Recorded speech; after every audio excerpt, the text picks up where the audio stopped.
Hello class, now in this video we will do class 10th mathematics NCERT chapter 14 probability introduction part. uh, we have done introduction part. It is not an introduction part, this is exercise 14.1. okay, in a new NCERT book.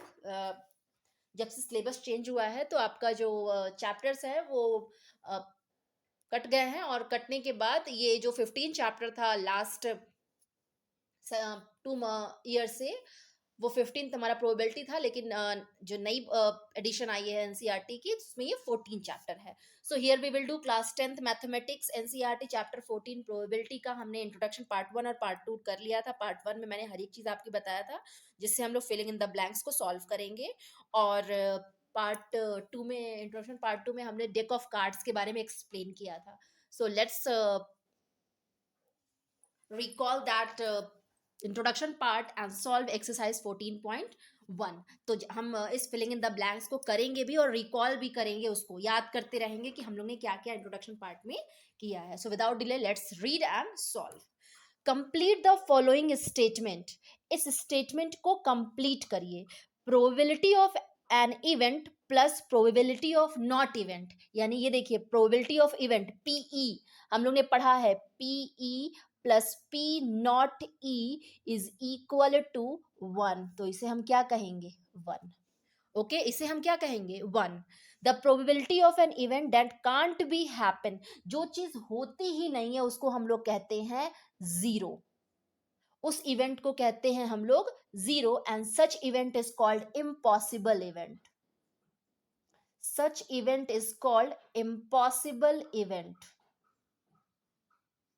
impossible event, such event is called impossible event. Third है the probability of an event that is a certain to happen, is जो ये है कि certain है कि ये होना ही होना. The probability of certain to happen is 1. कितनी होती है प्रोबेबिलिटी उसकी?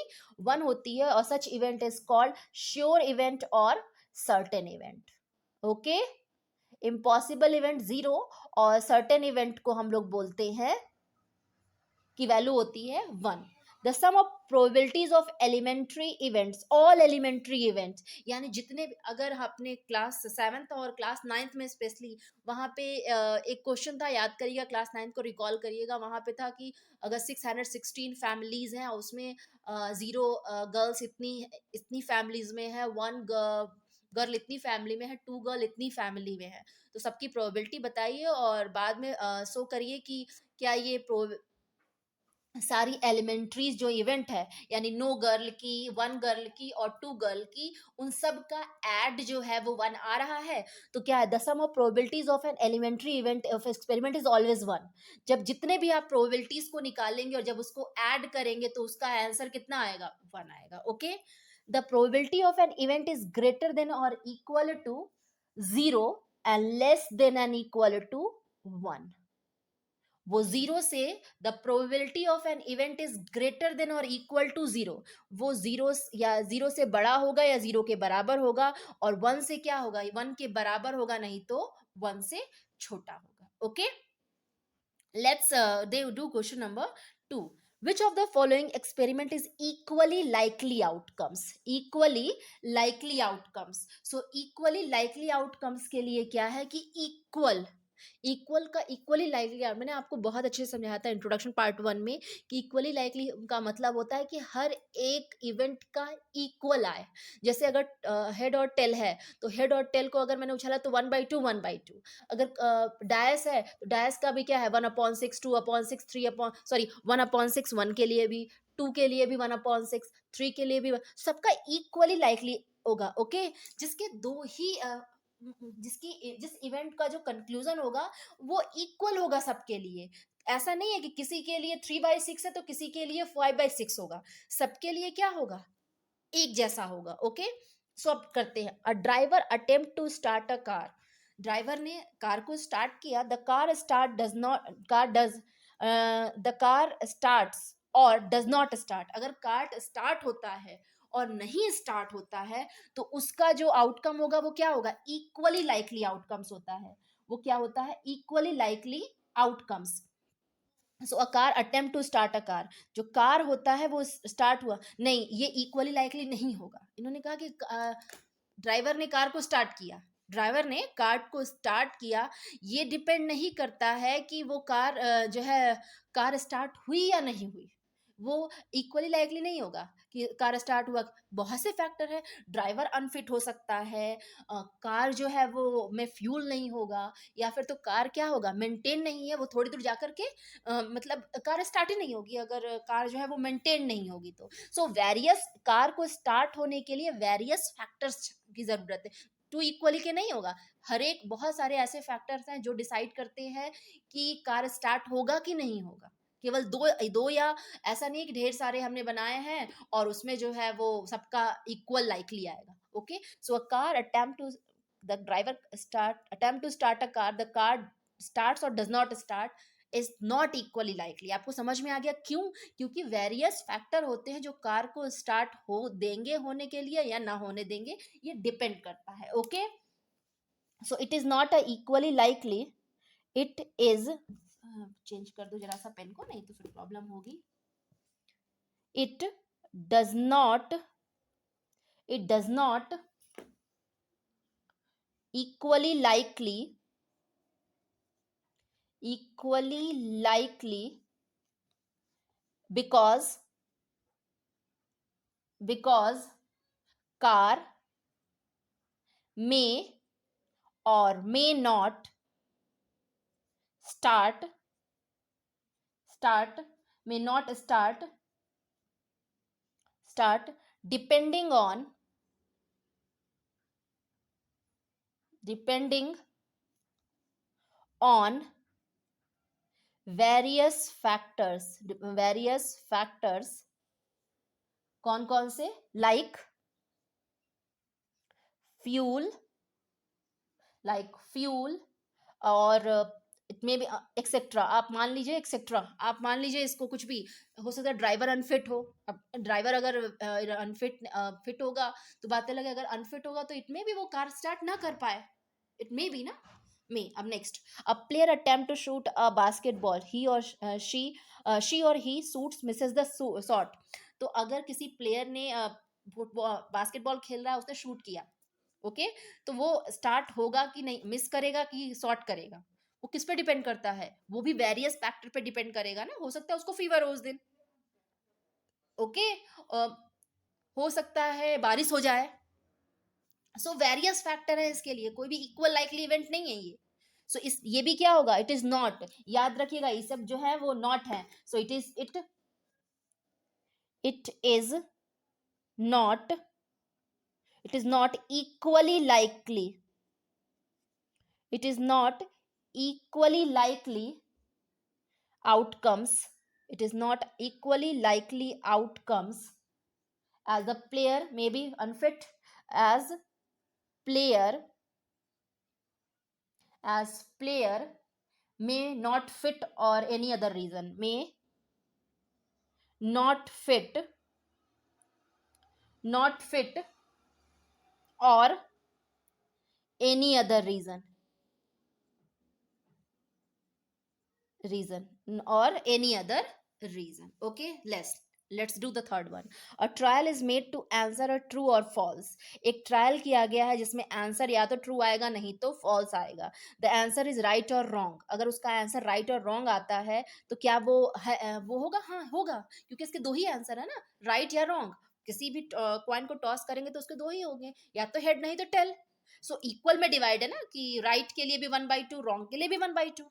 आंसर जो है मेरा क्या आएगा, आंसर आने की दो प्रोबेबिलिटीज होंगी, टोटल नंबर ऑफ पॉसिबिलिटीज 2 होंगी, उसमें राइट आने की 1/2 और रॉन्ग आने की 1/2। सो यहाँ पे इक्वली लाइकली होगा, yes it is equally likely, it is equally likely because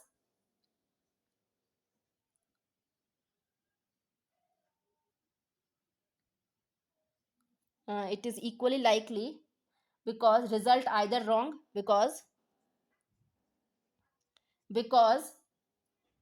a result either right or wrong, either right or wrong, either right or wrong. Okay, either right or wrong. A baby is born, it is a boy or a girl. ये बच्चे ने जन्म लिया, या तो boy होगा नहीं तो गर्ल होगा, तो यहाँ भी देखिए दो ही पॉसिबिलिटीज है, यहाँ भी दो ही है, राइट और रॉन्ग, यहाँ भी बॉय और गर्ल, दो ही तो पॉसिबिलिटीज होंगी बेबी बॉर्न होने के, बॉय और गर्ल। तो yes, it is equally likely, it is equally likely, it is equally likely outcomes, it is equally likely outcomes as newly born either boy or a girl, a newly born baby either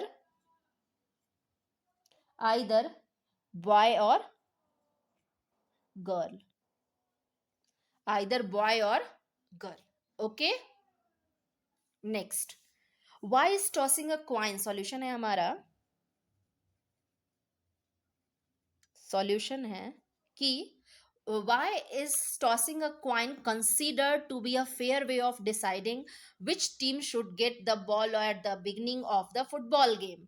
So why is tossing a coin considered to be a fair way of deciding? So क्यों जो है वो coin को, आप चाहे cricket match लीजिए जब toss होता है, या फुटबॉल खेलिए, कोई भी मैच खेलिए, खो खो खेलिए, छोटा सा छोटा गली में कोई भी गेम खेलिए, तो बच्चे क्या करते हैं जब टॉस करते हैं, they use coin as for tossing. Why? Because it is a fair way, it is a fair way of deciding which team should get the ball at the beginning or of a football game में किस team को पहले ball kick करने को मिलेगा।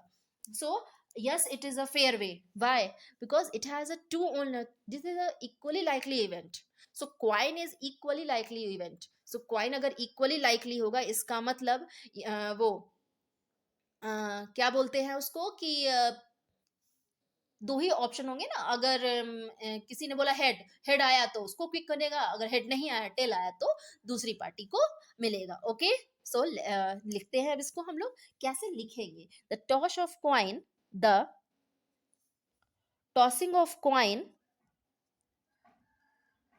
The tossing of a coin, tossing of coin is fair way